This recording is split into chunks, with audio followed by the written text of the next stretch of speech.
I want to thank our team who is going to be co-presenting with me.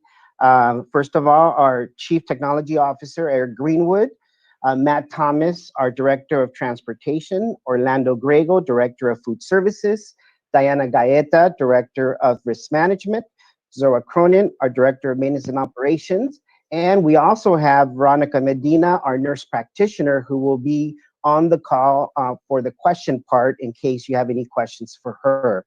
So again, a great team here to be able to present the work that we've done up to this point. I want to start though with some challenging data that many of you have already seen in the news. COVID-19 is a global pandemic that impacts everyone, as you know. Even though cases are going down in other parts of the world, US cases continue to increase.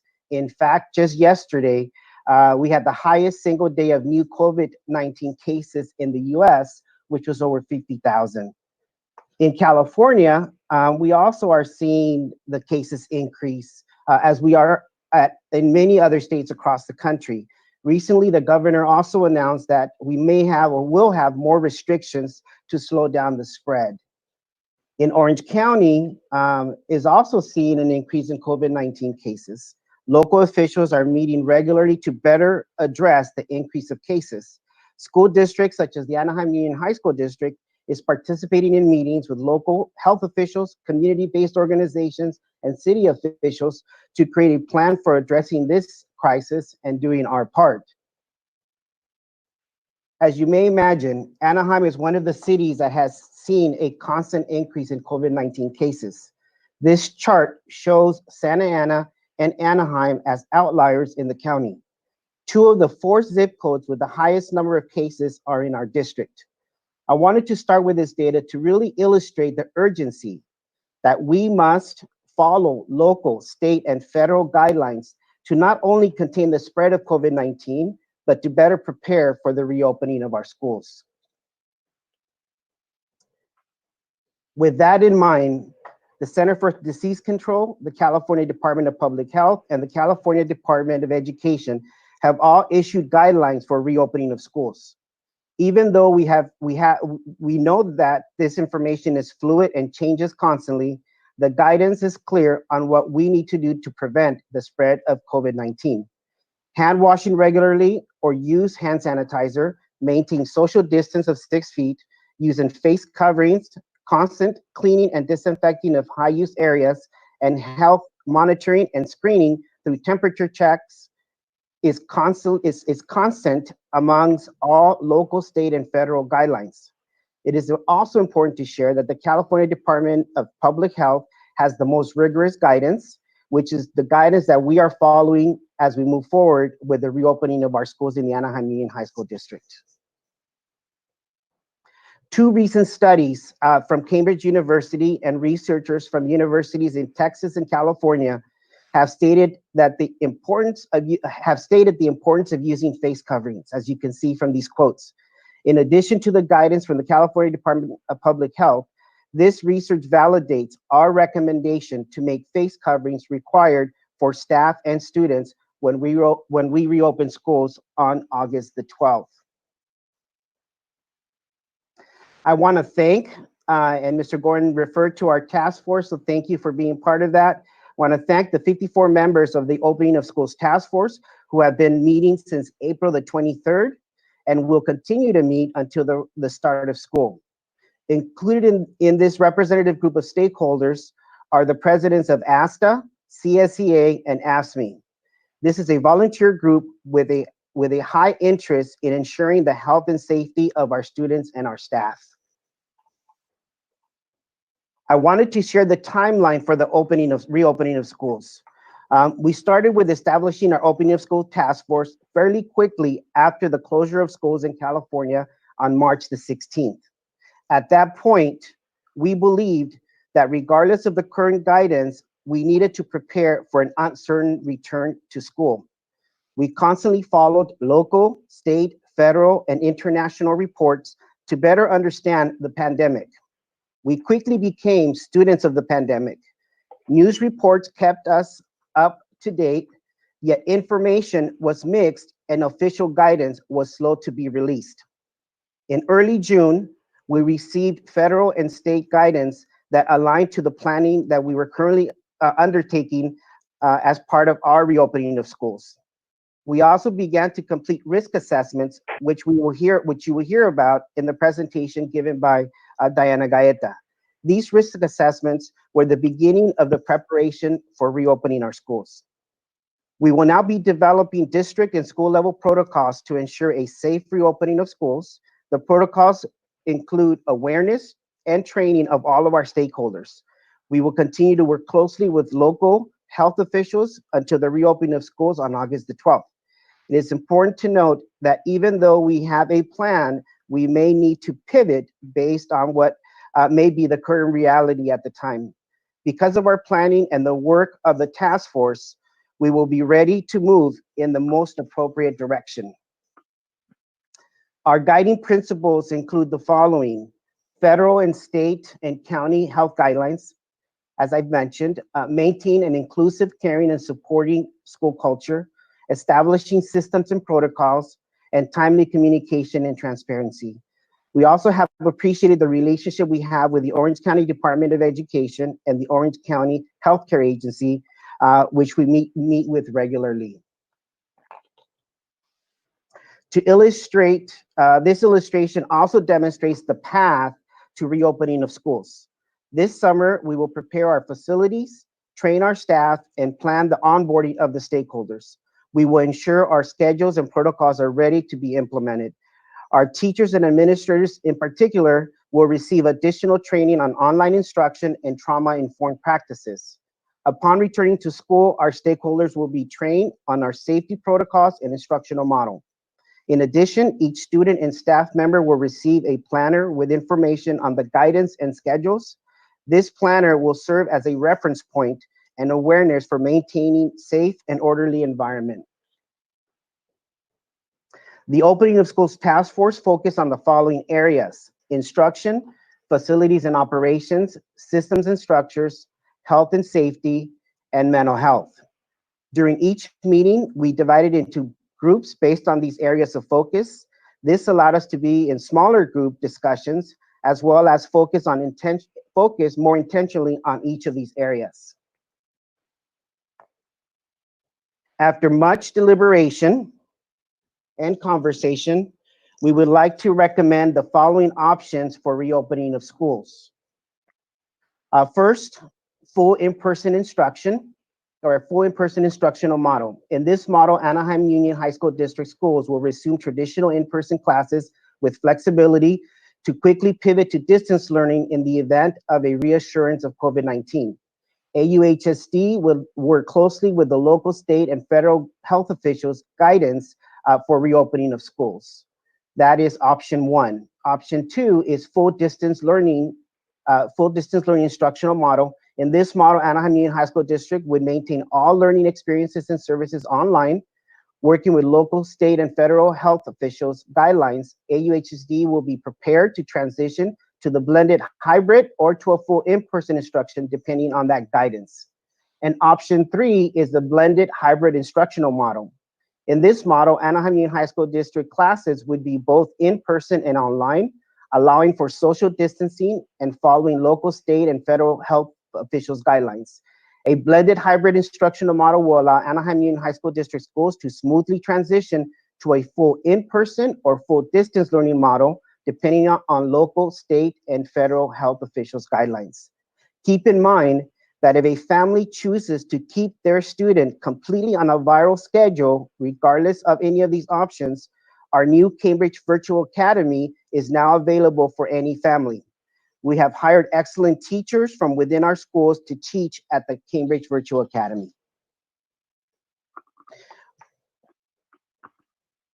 Our option for a blended instructional model will give us the best opportunity to keep our students and staff safe based on the current guidance.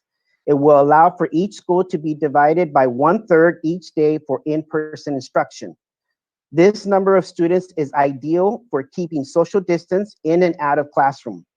All students will be required to attend a synchronous day of instruction on Monday an in-person day, either Tuesday for students with last names A through G, Wednesday for students H through O, and Thursday for students P to Z. Friday will be an asynchronous day of instruction, allowing for staff professional development, teachers to hold office hours, and students to meet in clubs. It will also allow for additional enrichment or remediation activities for students. Teachers will provide 5 days of instruction, either virtually or in person in this model. In the event that we have to be in full distance learning, and again, this would be a state requirement, we will have synchronous days on Monday, Wednesday, and Friday, and asynchronous days on Tuesday and Thursday. Thursdays will be used for professional development, club meetings, and office hours. This option will also be implemented if we need to close a school or a district or the entire district because of a suspected exposure. Hope will be completely, for Hope School, Hope will be completely virtual, will be in a virtual schedule. Current state guidance allows medically fragile students to continue with virtual instruction. We are proud of the work that Hope staff has done in planning for the reopening of school. They started by identifying the essential areas that were most relevant to Hope School. The staff looked at the pros and the cons to all options. They also considered the health and safety of the staff and the students. Representatives of the staff met with key district level staff, including our district nurse, Veronica Medina, to share their findings and discuss possible options. The joint team looked at what protocols would need to be in place for each option. The joint team also looked at the implications and impact to students and staff. After multiple meetings, the joint team is recommending the distance learning instructional model for Hope School. As you can see from the schedule, the students would have instruction Monday, Tuesday, Wednesday, Thursday, and Friday in the morning. They would also have adaptive PE and other activities. They would also have small group and individual IEP goals to meet individual IEP goals and objectives. They will also be provided any services on campus as needed, and they will continue with virtual school activities as they have in the current system that we've been doing in the spring. But again, I want to congratulate the work that Hope School has done in preparing and recommending this option. This would also ensure IEP goals would be met in accordance with every student's IEP, as well as any special services provided to students as needed. Distance learning is not a new instructional model, but it is new for many of our teachers. It is not necessarily a new lesson plan, but a new delivery of the lesson. Our teachers have been making the instructional shift since school closure on March the 16th. We are proud of our teachers who demonstrated courage, innovation, and willingness to collaborate as we were all trying to figure out it together. You may have had an opportunity to see the work of the COVID-19 capstone project. The projects were engaging, relevant, and rigorous. We all were inspired by what the students accomplished with the support of their teachers. These principles speak to what we will be expecting. In terms of instruction, we are fortunate to have amazing professional development planned for our teachers and administrators, which will take place in July. The focus of the training will be on monitoring student learning and adjusting instruction while teaching, promoting social development and responsibility within a caring community where each student is treated fairly and respectfully, and creating a rigorous learning environment with high expectations and appropriate support for all students. It is important that our teachers create a course routine and predictability. Students should know what to expect from week to week, including posting schedules and timelines. The overall goal is to cultivate community and connect with students. Parents will also receive professional development. Our family and community specialists, or FACES, are creating a virtual parent leadership academy that helps parents understand the online standards and what to expect. In addition, we will continue to focus on our students with disability and English learners. As you know, we have made great progress with both student groups by creating district and site level task forces. Our teachers will receive professional development on best practices, for supporting our students with disability and our English learners. We will continue to monitor their progress and ensure enrichment activities and services are provided. Instructional assistants will also play an important role in supporting both students or student groups. In terms of safety, classroom routines will be implemented to ensure social distancing is happening in the classroom and all health guidance is being followed. Staff and students will be onboarded upon return to school. We will create training videos to help with this training. We are happy to announce extracurricular activities will be permitted with strict guidelines to ensure the health and safety of our students and our staff. We are following the guidance of the California Department of Public Health. I want to thank Coach Mitch Olson, our district athletic director, for his leadership. And we have began a modified practice that we started on June the 29th. All coaches and administrators were trained on protocols on practicing. In addition, we are using the National Federation of High School Athletics as a model for rolling it out. We are currently in phase 1 of the process. This will allow for practices of no more than 10 students with each coach. They have to maintain social distancing and wear face coverings. All staff and students are temperature and health checked before practicing. Also, at this time, there is no plan for competitions. I want to make that clear. We will proceed using the strictest guidance to ensure the health and safety of our students and our staff. As you know, Anaheim Union High School District has award-winning visual and performing arts programs. Our marching bands are the best in the region. I think we all would agree. I want to thank Brian Belsky, our district VAPA coordinator, for his leadership. We have planned professional development for our VAPA teachers to ensure our amazing programs continue to flourish. Our teachers have provided input on resources they will need, as well as shared best practices for instruction in a blended environment. In terms of marching band, we will have a modified marching band program. I'm sure many of you are excited. We have been notified that the competitions, including the championships, have been canceled though. Mr. Belsky will be working with our marching band directors to determine the options for performing in accordance with health guidance. In addition, we will begin visual and performing arts summer practices in a similar way that we did athletics. All VAPA staff will be trained on protocols prior to beginning any rehearsal. Another key element for the reopening of schools is social emotional. We are fortunate to have the expertise of Dr. Adela Cruz, our district mental health coordinator. As you know, she is a leader in the county, and I would probably say the state. We also have a great team of social workers, school counselors, and school psychologists that are constantly collaborating on providing the best social emotional support for our students.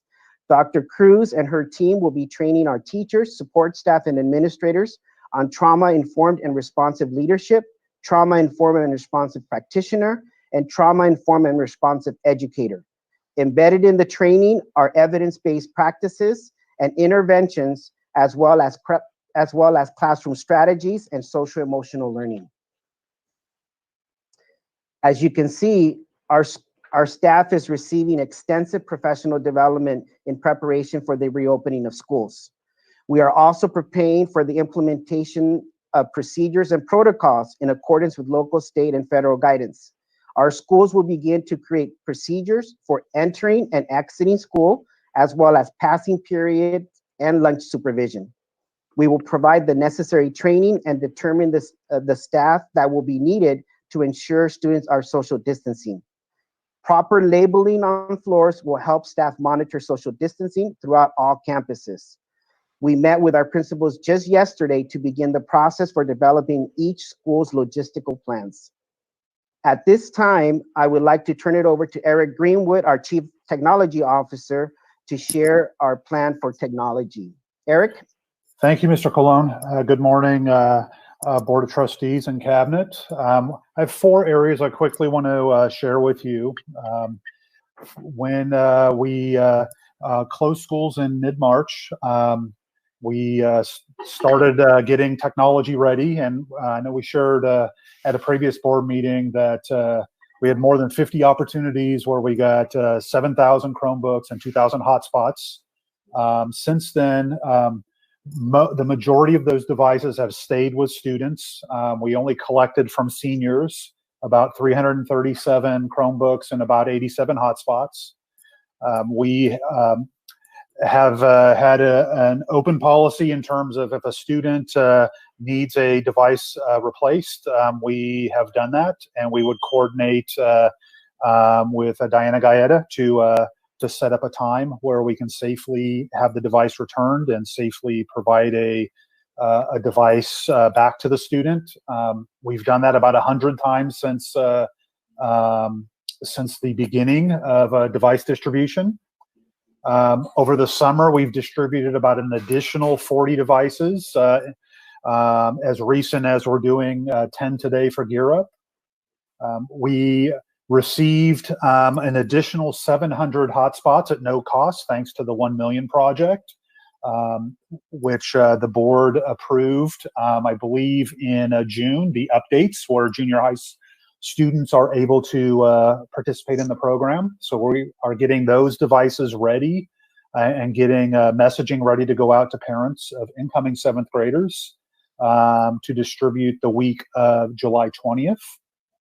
Last year, 7th graders, we had about 1,500 Chromebooks and about 425 hotspots. So the 700, we should be pretty well positioned between the 700 hotspots and the 87 that were returned by the seniors to be able to meet the needs of our incoming 7th graders. We have plenty of Chromebooks to be able to meet the needs, and we'll continue for all students if they have a need for technology for them to reach out to us.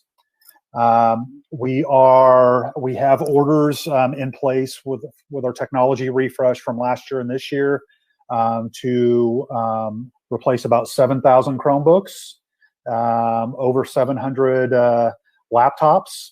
And so as we receive those, we will get those ready and update carts in classrooms, get devices out to students as needed. And the next area I'd quickly like to share with you is our infrastructure. So in February, you all approved our E-rate funding. We were funded for Category 1, which is services. We've been working with Spectrum since April to upgrade our internet and data backbone at the school district. So we're doubling internet capacity at the school at the internet level, and we are upgrading schools to be able to have up to 10 gigabytes of data capacity. So presently we're at 1 gigabyte, so we would have the potential of having a 10-fold increase in capacity at the schools. We'll differentiate that based on need, as there's cost differences at the different levels. At the application level, we've made many changes to Schoology to better serve our teachers and staff and students. We've created analytics reports that are delivered to principals on a weekly basis during the school year for engagement. And we've also created courses for case carriers so they could have their caseload as a distinct group within Schoology, so they can communicate and provide information. And we've also done that for counselors with their caseload. And finally, on supports, there's a handful of things we've done with supports. We've created a student credential report where teachers have access to help students if they have password issues. We've implemented remote assistant tools, so we're able to help our colleagues if they have issues. We're able to take over their computer and help troubleshoot them side by side virtually. And we've also updated our work order system to be able to better support Schoology and also better support our students. So we have a Google form for each of those instances that can be filled out, and that will automatically convert to a work order so we can assist our students and assist our colleagues. And that's my report for technology. Great, thank you, Mr. Greenwood. I would like to now invite Matt Thomas, our Director of Transportation, to talk about our plan for transportation. Matt? Thank you, Mr. Colon. Good morning, President Randall Trejo, Board of Trustees, Mr. Matsuda, and Cabinet. I first of all had the pleasure to be a part of the Transportation Task Force Committee. It was led by David Rivera from Orange Unified, who's the Assistant Superintendent of Business. And we compiled statistics and recommendations which were put into a report submitted to the Orange County Department of Education. The CDC's recommendation is to reduce capacity on school buses. So what we're planning is for social distancing. All districts have pretty much compiled the information, and we're all planning 13 to 14 students per bus for general education. For special needs transportation, it drops down to 6 to 8 students for our size buses for special ed. We are fortunate we have larger buses for special ed than most districts. Orange Unified has smaller buses that they're only going to be allowed to have 4 students per bus. So we're in a little bit better position. Temperatures are going to be taken at the bus stops prior to boarding. We will be training the bus drivers at our welcome back. We're going to divide them into 4 groups, so we have social distancing for our training for the bus drivers. Boarding procedures are going to be loading students from the rear of the bus, working towards the front so no students are passing by each other, and completely reverse for unloading at the schools or sites. The unloading will go from the front to the rear. Disinfecting is going to take place after each bus route. We've ordered 25 disinfecting units through purchasing department. Brad Manami actually helped me with that order, so they should be here this month. I was working with actually Pam McDonald over at Orange Unified, and hers just came in. We ordered them pretty much at the same time, so I'm hoping they're in soon. We're going to implement the training. I touched on that just a minute ago for social distancing, health checks, temperature taking, boarding and unloading procedures, as well as disinfecting prior to school startup. And I also had said we're going to break our large bus driver groups into 4 groups. So we're going to do that where a fourth of the bus drivers will be washing and preparing the buses and disinfecting, and while the other fourth are learning and training. So and then we're just gonna switch and do that over those first 2 days. And that's pretty much all I have. Thank you very much. Great. Thank you so much, Matt. And at this time, I'd like to invite Orlando Grego, our Director of Food Services, to share our plan for food services. Orlando? Good morning, Board President Randall Trejo, Board of Trustees, Superintendent Matsuda, Cabinet, staff, and community. As you can imagine, because of the COVID-19 crisis and since March 16th and our summer months, it has been a great test run for grab-and-go meals, as well as our ability to think and adapt quickly, and has prepared us for the opening of schools. Parents should rest assured that food services will be providing breakfast and lunch for all students, including our distance learners. My team is in the process of completing risk assessments of all serving areas and kitchens. They're out in the field right now, as a matter of fact. And our Assistant Director, Tiffany Boss, is developing menus that will satisfy our students while ensuring we can maximize social distancing and minimize contact. We just recently received word from the USDA that a number of waivers for the new school year have been released, and we're currently reviewing those waivers to determine how they're going to impact services for our students. And lastly, I just want to thank my incredible team, both in the office and our sites, for bringing so many ideas and solutions to the table and making sure that we're prepared for the start of the new school year. Great. Thank you, Orlando. Thank you for your report. At this time, I'd like to ask, actually, as you can imagine, and I think it was already mentioned, Diana Gaeta, our risk manager, has been amazing and tremendous in getting not only staying up to date with all the guidance, but also being able to prepare all of the training, et cetera, that is required to ensure the health and safety of our students. And as you know, the health and safety of our students and staff is our #1 priority. And so with that, I'm going to go ahead and turn it over to Diana Gaeta, our Director of Risk Management, to share the plan. Good morning. Thank you so much for your time. I'd like to begin just by reiterating that all of the health and safety measures outlined here for our district are based on the guidance provided by the Orange County Healthcare Agency, the California Department of Health, California Occupational Safe and Health Administration, Federal OSHA, and the Center for Disease Control. We know that the guidance is interim and that it's based on what is currently known about the transmission and severity of coronavirus. We know that it'll continue to evolve, and we'll continue to monitor and review new information as it's released. To this end, the following is a high-level overview of the processes, both established and in progress, intended to maintain the health and safety of our students, our staff, and our community. Our first item is risk assessments.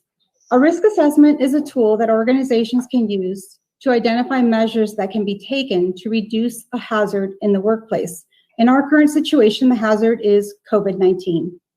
To address the requirement to conduct a risk assessment for all work areas, the district provided training to each department lead and site administrator on how to effectively conduct a risk assessment for their site. Through the risk assessment process, administrators implemented a series of controls to mitigate the hazard or spread of coronavirus. For example, administrators implemented engineering controls, such as moving staff to create physical distancing, administrative controls, such as procedures to minimize contact, reduce unnecessary foot traffic, and sanitize high-touch areas.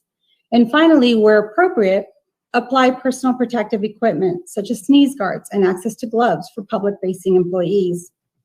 As the Director of Risk Management, I approved all risk assessments to ensure the appropriate application of the hierarchy of controls used for safety in the workplace as identified by the National Institute of Occupational Health and Safety was utilized.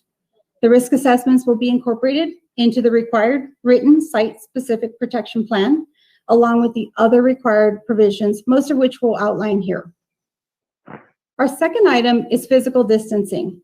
Key prevention identifies physical distancing to the maximum extent possible, but at least 6 feet, in order to reduce the spread of coronavirus. To address physical distancing for our district, all sites have implemented measures to promote physical distancing, including but not limited to frequent signage throughout all sites, clearly marked decals both indoors and outdoors to identify social distancing parameters, and every classroom will be modified to maximize the spacing between students and staff seating to at least 6 feet. Social distancing is extremely vital to the reduction of the spread, and that through social distancing in the classroom, outside of the classroom, on our buses, we essentially place our staff and students outside of what's considered close contact. Close contact is defined as being within the space of an infected person less than 6 feet for a period of 15 minutes at a time. Close contact is a measure that's used when considering if an exposure has occurred. So to this end, based on our 1/3 hybrid model, our district is in a position to surgically isolate a student or a very small circle of students, rather than needing to isolate a classroom or much less an entire school. That's really critical to note. Now, as we return all staff and students to schools, sites will continue to actively and regularly communicate the importance of physical distancing through morning announcements, as well as in-person reminders throughout the day. Our third item is face coverings.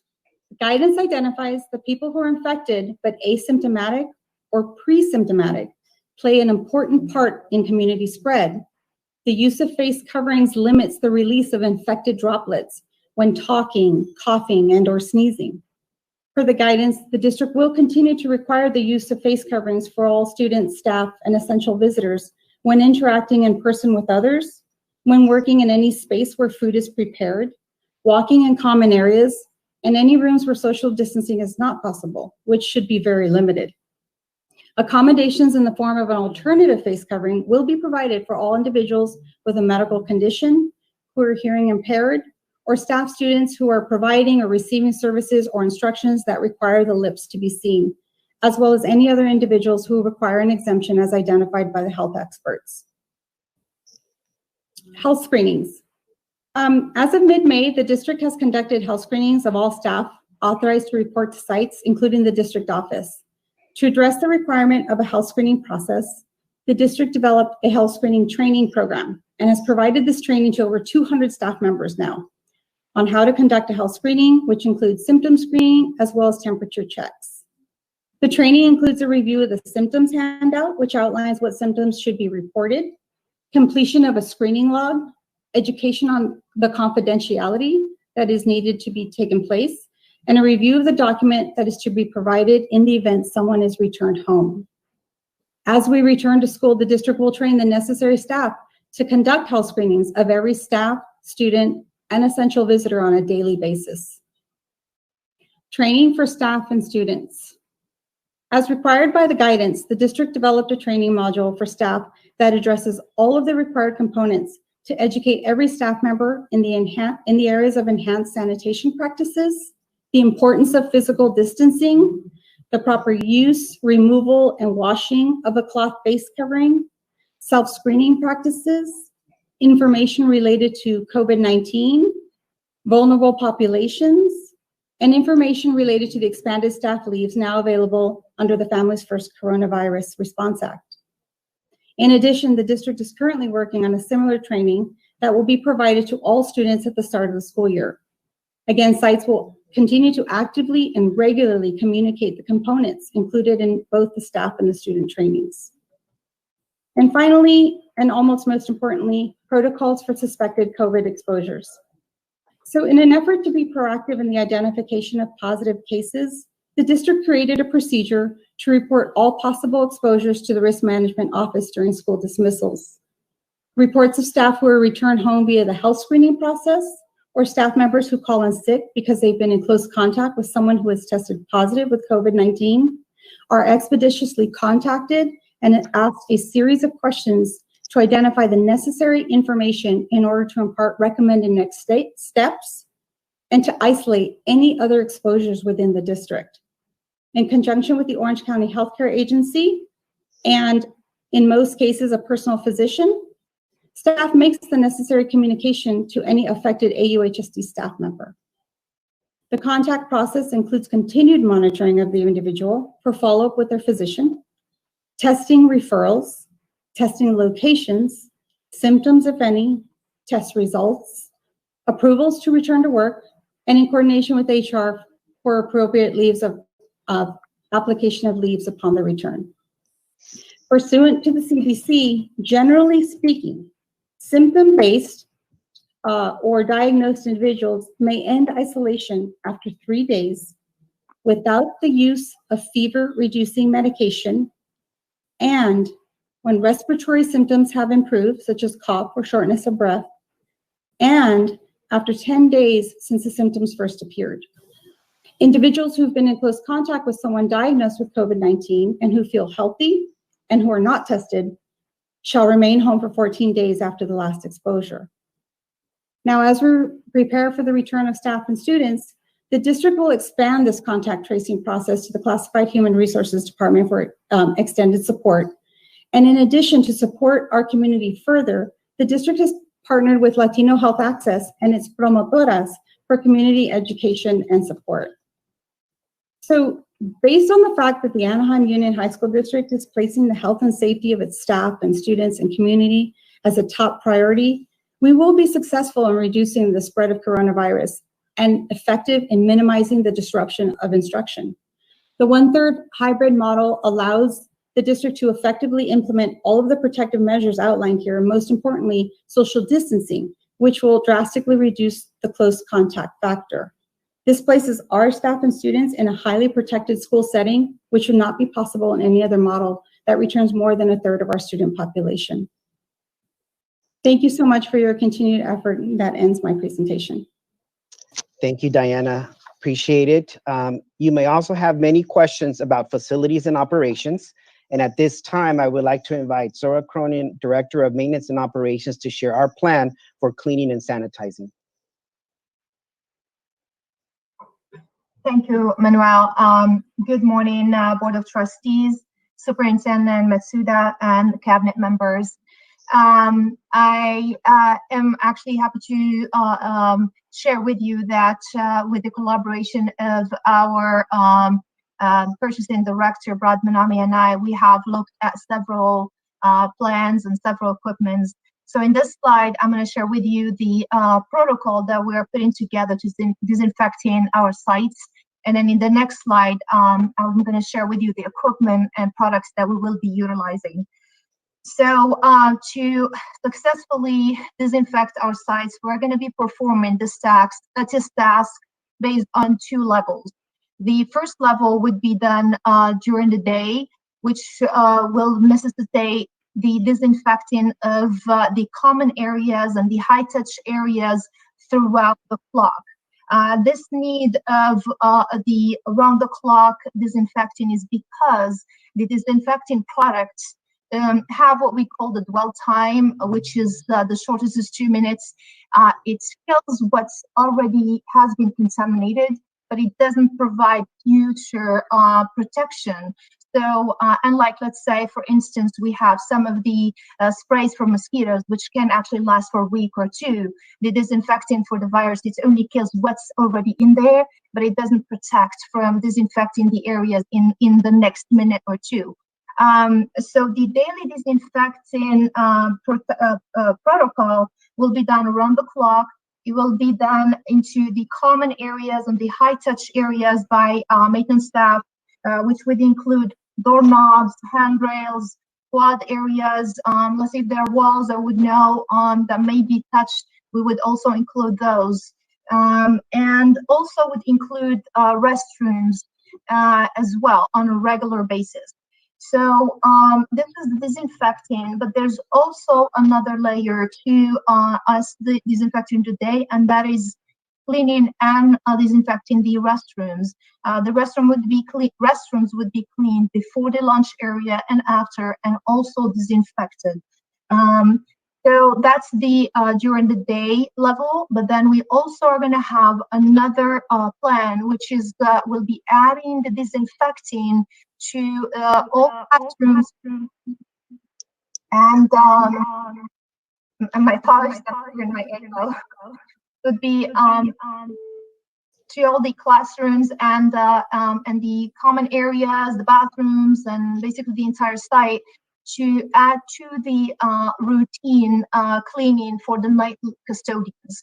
So the night custodians would do their routine cleaning for classrooms and, you know, dusting, taking the trash out. But we also would have the machine that they will be using. So whenever they are done cleaning the area, they would disinfect and close the door of, let's say, the classroom, and then disinfect the doorknob. So that way it is ready in the morning. It is disinfected and ready.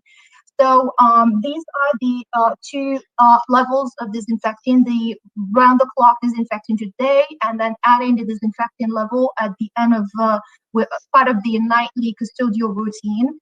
But in addition, the maintenance department has been installing water bottle filling stations. We want to ensure that every site has at least 2, so that way our students can, or staff members can, safely fill their bottle stations without the need of using the traditional fountain. To successfully perform these tasks, Brad Manami and I we created a group that helps demonstrate the equipment. So in the next slide, I'd like to share with you the equipment that we thought so far is the best in the market.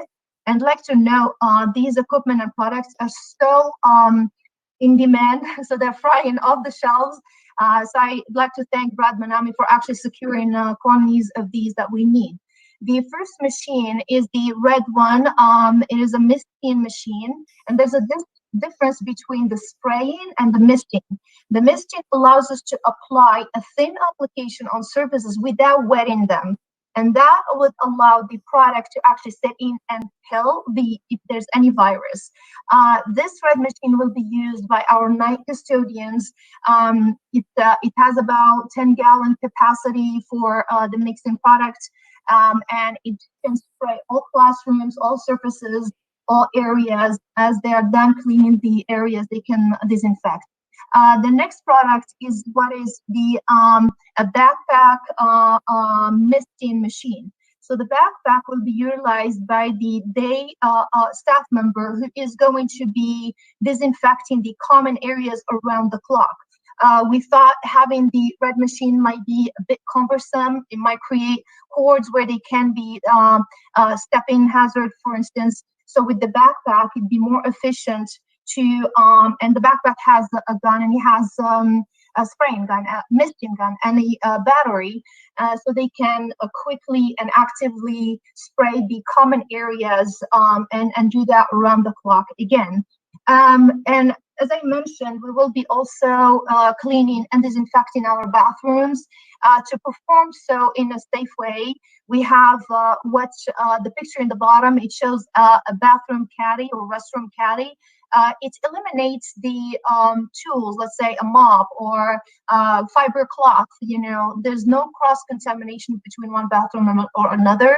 It's all done quickly by scrubbing we're going back to the normal soap and water to clean and disinfect in a way. So we would clean the bathrooms on a regular basis as well, using the caddy, which also has a wet vacuum. So we would suck all the excess water, so the bathrooms are quickly opened, and also disinfected. So there's the cleaning, and then the disinfecting would follow, and then the bathrooms are open. We looked also at disinfectant products, the solutions that we can use. It was a kind of challenging finding a product that would have a dwell time less than 10 minutes. So now we are finding more products that have a dwell time of 2 minutes. And what it means to have a dwell time, it's how long it takes when we apply that thin mist on a surface to actually kill if there's any contaminant like a virus. A dwell time of the product that we found is 2 minutes, and it can be 1 minute if we concentrated it, which means that when our staff members spray the areas, the common areas, that within a minute or two, they're ready, they're available, and they're safely disinfected at that point.